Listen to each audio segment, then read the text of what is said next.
எல்லோருக்கும் வணக்கம். இது புரோக்கன் ஸ்டோரி. இதில் மூன்றாவது கதை. இந்த கதை ஒரு திருடனுடைய கதை. இந்த கதை நான் கேட்டது. இந்த கதையில் எனக்கு மிகப்பெரிய ஆச்சரியம் என்னென்னா, நம் சாதாரணமாக ஒரு குறைத்து மதிப்பிடுகின்ற மனிதர்களிடமும் எவ்வளோ பெரிய மேன்மையான ஒரு அதிக அடுத்தவர்கள் மீது அக்கறை உள்ள மனிதனாகவும் வாழ்கிறான் அப்படிங்கிறது இந்த கதையில் இருக்கிற பொருளாக நான் புரிஞ்சுக்கிறேன். இதில் அந்த திருடன் என்ன நினைக்கிறான், நிறைய இடங்களில் திருடிட்டான். இப்போ அவன் என்ன நினைக்கிறான்னா, எதுக்கு நம்ம எங்கெங்கேயோ போய் திருடுறது, ஒரு நாள் ஒரு அரண்மனைக்குள்ளே போய் திருடிட்டு கொஞ்சம் ஒரு வருஷம் 2 வருஷத்துக்கு பாதுகாப்பாக வாழலாம் அப்படின்ட்டு முடிவு பண்ணி அரண்மனைக்கு திருட கிளம்புறான். 1:30-2 மணிக்கு அப்படியே உடம்பு பூரா எண்ணெய்களை தடவிக்கிட்டு ஒவ்வொரு காம்பவுண்டாக ஏறி குதித்து காவலாளிகளில் ஏமாற்றி அப்படியே அந்த முக்கியமான இடத்துக்கு போயிடறான். போனால் அவனுக்கு தெரியுது, இந்த இடம்தான் கஜானா பெட்டி இருக்கிற இடம்னு அவனுக்கு ஒரு தோணுது. இப்போ அது அப்படியே தூரத்துலேருந்து நோட்டம் பண்ணுறான் எப்படி உள்ளே போகலான்னு. அப்போ பார்த்தா அந்த ரூமுக்குள்ளே ஒருத்தவன் அப்படி இப்படியும் போயிட்டுருக்கான். ஜன்னலில் இவனுக்கு தெரியுது. அவனும் பார்த்தீங்கன்னா உடல் முழுக்க அப்படியே மினுமினுப்பாக இருக்குது. இவன் நினச்சிக்கிட்டு இருக்கான், நம்மள மாதிரி எண்ணெய் கிண்ணெல்லாம் தடவிட்டு இதுக்கு முன்னாடி ஒரு திருடன் உள்ளே வந்துட்டான் அப்படின்ட்டு நம்ம திருடன் நினைக்கிறான். நினச்சிட்டு என்ன பண்ணுறான், சரி அவனும் திருடன் வந்துட்டான், நம்மளும் ரிஸ்க் எடுத்து உள்ளே வந்துட்டோம், சரி ஒன்று முடிவு பண்ணி என்ன பண்ணுறான், அப்படியே ஏறி கீச்சு அந்த ரூமுக்குள்ளே போகிறான். அதுக்கு முன்னாடி ஒருத்தன் அப்படி இப்படி போயிட்டு இருந்தான்ல, அப்படியே பின்னால் போய் வாயை அமுக்கிடுறான். அமுக்கி தான் கிட்ட இருந்த ஒரு சின்ன கத்தியை அப்படி வாய் அமுக்கி கத்தியை அப்படி காட்டுறான். பின்னால் பிடிச்சிட்றான். பிடிச்சிட்டு, இங்கே பார், நானும் திருட தான் வந்திருக்கேன், நீனும் திருட வந்திருக்கேன்னு தெரிஞ்சு போச்சு. இப்போ நீனும் ரிஸ்க் எடுத்து திருட வந்துட்ட, நானும் ரிஸ்க் எடுத்து தான் வந்திருக்கேன். ஒன்றும் பண்ணலாம், திருடரில் அதுக்கு பாதி, நீ சரின்ட்டினா உன் வாயும் விட்டுருவேன், ஒன்றும் என் கத்தியை வச்சு உனக்கு ஒன்றும் ஆபத்து பண்ண மாட்டேன் அப்படின்றான். இப்போ இங்கே இருக்கிற கேரக்டர் சரின்னுது. ஆனால் உண்மை என்னன்னா, முன்னாடி அங்கே இருந்த ஒரு திருடன் கிடையாது, அவர் தான் ராஜா. அவர் எப்போதுமே தன்னுடைய அலுவல்கள்லாம் முடிச்சுட்டு எந்நேரமானாலும் உடற்பயிற்சி பண்ணிவிட்டு குளிச்சுட்டு சாப்பிட்டு தான் படுப்பார். அப்படி ஒரு பயிற்சி உள்ள ஒரு ராஜா அவர். இப்போ ராஜாவே வாயை பிடிச்சி திருடன் நினச்சிக்கிட்டு திருடுறதில் நீ பாதி நான் பாதின்னு முடிவு பண்ணியிருக்கான் நம்ம திருடன். அவரும் ஒத்துருக்கார். இப்போ டக்குன்னு என்ன பண்ணுறான், தன்னுடைய அந்த தார்பாச்சி கட்டிக்கிட்டு இருக்கான்ல வேஸ்ட்டு, அதுலேருந்து ஒரு சுத்தியில் எடுக்கிறான். எடுத்து, இங்கே பாரு, கஜானா பொட்டி எங்கே இருக்குன்னு பார்ப்போம், பூட்டை உடைப்போன்றான். இப்போ ஏற்கனவே அவர் ராஜா தானே, திருடன் கிடையாதுல்ல, அவர் இருப்பா, எதுக்கு பூட்டை உடைக்கிற, அதனால் அப்படின்ட்டு அவர் கஜானா சாவியே தராரு. உடனே இவன் என்ன நினைக்கிறான், என்னையா நீ ஒன்று திருடன் நினச்சேன், கரெக்டாக சாவியே எடுக்கிற அளவுக்கு பெரிய ஆளாக இருக்கே, நீ கில்லாடியான ஒரு திருடன் தாயா அப்படின்ட்டு அவனை பாராட்டிட்டு டக்குன்னு போய் கஜானா ஓப்பன் பண்ணுறான். அவனே காட்டுறான் கொண்டு போய், ஏன்னா அவர் ராஜா இல்லை, இவன் தானே திருடன் நினச்சிக்கிட்டு இருக்கான்.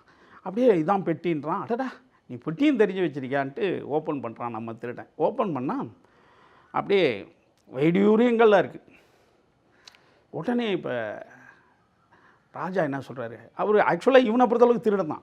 சரி, இது ஆளுக்கு பாதியாக பிரிச்சுக்கலாம் அப்படின்றது. உடனே திருடன் சொல்கிறான், அவ்வளோலாம் ஆசைப்படக்கூடாதியா, இந்த ராஜா இருக்கார், இவர் ரொம்ப நல்ல மனுஷன், மக்களுக்கு வரியெல்லாம் போடுறது கிடையாது, ரொம்ப கம்மியான வரி தான் போடுறாரு, ரொம்ப நல்லா ஆட்சி பண்ணுறாரு, மக்களும் நல்லா இருக்காங்க. இப்போ இவ்வளோத்தையும் நம்ம தூக்கிட்டு போயிட்டோம்னா கஜானா காலி ஆகிடும். அப்புறம் கஜானா காலியானதால் ராஜா மக்கள் மேலே வரி போட்டுருவார். அதனால் ராஜாவுக்கும் கெட்ட பேர், திருடனான நம்மளும் மனசாட்சி இல்லாமல் போயிடுவோம்யா. அதனால் இதில் என்ன, நம்ம ஒரு 2 வருஷத்துக்கு திருடாமல் வாழணும், அவ்வளோதானே. இந்த ஆளுக்கு உனக்கு ஒரு 10 எனக்கு ஒரு 10ன்னு பிரிச்சுக்கிறான். பாக்கியா இங்கே வச்சிடறான். அப்புறம் இன்னொரு சின்ன பாக்ஸை ஓப்பன் பண்ணுறானுங்க. அதில் பார்த்தா ஒரே வைரங்கள். உடனே அப்பயும் நம்ம திருடன் சொல்கிறான், எல்லாத்தையும் ஆசைப்படக்கூடாதியா, ஆளுக்கு 10 10 அதே மாதிரி இன்னொரு பெட்டியை ஓப்பன் பண்ணுறானுங்க, அதில் வைடூரியங்கள் இருக்குது. அதில் ஆளுக்கு 10 10ன்றான் நம்ம திருடன். இப்போ ராஜாவுக்கு ஆளுக்கு 10 10, இவருக்கு 10 எடுத்துக்கிட்டாச்சு. எடுத்த உடனே இப்போ திரும்பி நம்ம திருடன் பூட்டுறான், சாத்துறான், பூட்டுறான். அந்த ராஜா இருக்கார்ல, இவன் நினச்சிக்கிட்டு இருக்கான திருடன், அவர்கிட்ட சாவியை கொடுத்து எங்கே எடுத்தியா அங்கேயே வச்சுருப்பா, சரின்னு தலையாட்டிடுறான் அந்த ஆள். இப்போ நம்ம திருடன் சொல்கிறான், சார் நீ ஒரு அருமையான ஆளியா, திருடன்லேயே நீ ரொம்ப நீயும் யோக்கியமான ஆளாக தான் இருக்க. என்ன மாதிரி நான் என்ன நினைக்கிறேன்னா, உன்னை நான் பார்ட்னராக சேர்த்துக்கணும்னு ஆசைப்பட்றேன் பிற்காலம் திருடும்போது.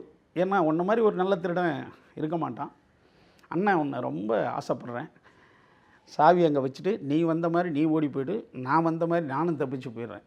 எப்பயாவது ஒரு நாள் திருடலான்னு உனக்கு என்ன வந்ததுன்னா அண்ணனை வீட்டில் வந்து பாரு, இதுதான் என்னுடைய முகவரி அப்படின்ட்டு அவர்கிட்ட அட்ரஸ் கொடுத்துட்டு நம்ம திருடன் கிளம்பி போயிடுறோம். கிளம்பி போனால் அடுத்த நாள் பார்த்தா அங்கேருந்து நிதியமைச்சர் வராரு. நிதியமைச்சர் ஓடி வராரு ராஜா கிட்ட. ராஜா, கஜானா எவனோ கையை வச்சிட்டான். நேற்று நான் வந்து எல்லாத்தையும் எவ்வளோ இருக்குதுன்னு ஒரு நோட்டில் எல்லாத்தையும் எழுதி வச்சுட்டு போனேன். இன்றைக்கி இப்போ திறந்து பார்த்தா கண்ணாபின்னான்னு குறையுதுங்க. இந்த யாரோ ஒருத்தன் வேலை பார்த்துட்டான். இதை வந்து நம்ம ஒரு பெரிய விசாரணை போட்டு தான் இது யாருன்னு பிடிச்சாகணும். ஏன்னா இதில் திருட வந்த மாதிரி இல்லை, எல்லாம் வந்து பூட்டின மாதிரியே இருக்குது. அப்போ இங்கே உள்ளவன் தான் ஏதோ பண்ணியிருக்கான் அப்படின்ற மாதிரி சொல்கிறான். இப்போ ராஜா என்ன செய்கிறாரு, அதெல்லாம் ஒன்றும் விசாரணைலாம் போட வேணாம், எவ்வளோ குறையுதுன்றார். ஒரு கணக்கு சொல்கிறான் நிதியமைச்சர்.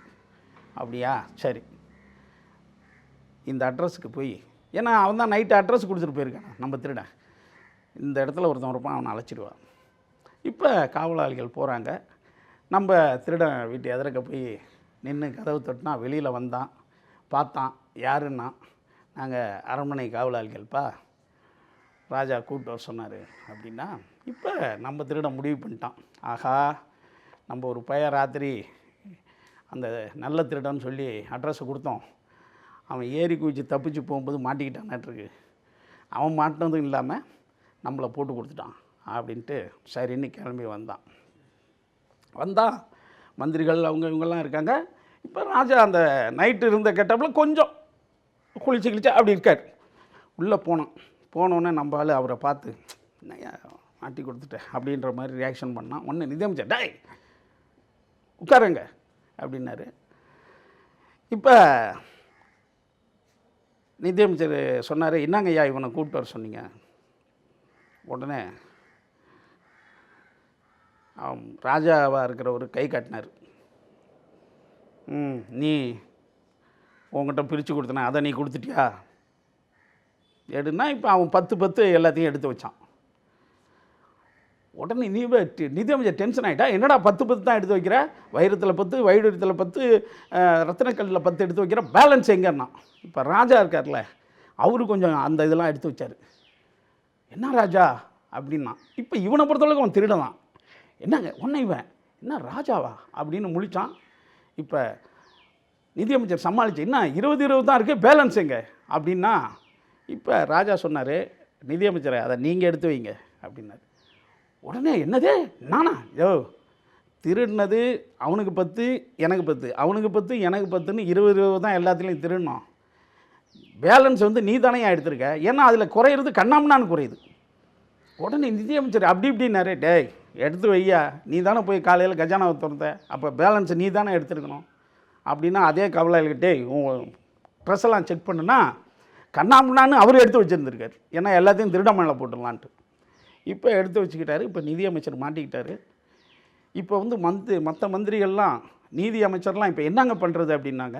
ஒன்றும் இல்லைப்பா, இந்த நிதியமைச்சரை தூக்கி உள்ளே போடு, அந்த திருடனை நிதியமைச்சர் ஆக்கிடு. ஒரு திருடனுக்கு என்ன அருமையான ஒரு எண்ணம் இருக்குது. ஒரு திருடன் வந்தான், அவன் கஜானா பார்த்து கூட ரொம்ப திருடக்கூடாது. இந்த ராஜா நல்லா ஆட்சி பண்ணுறாரு, மக்களுக்கு வரி போடாமல் வாழ்கிறாரு.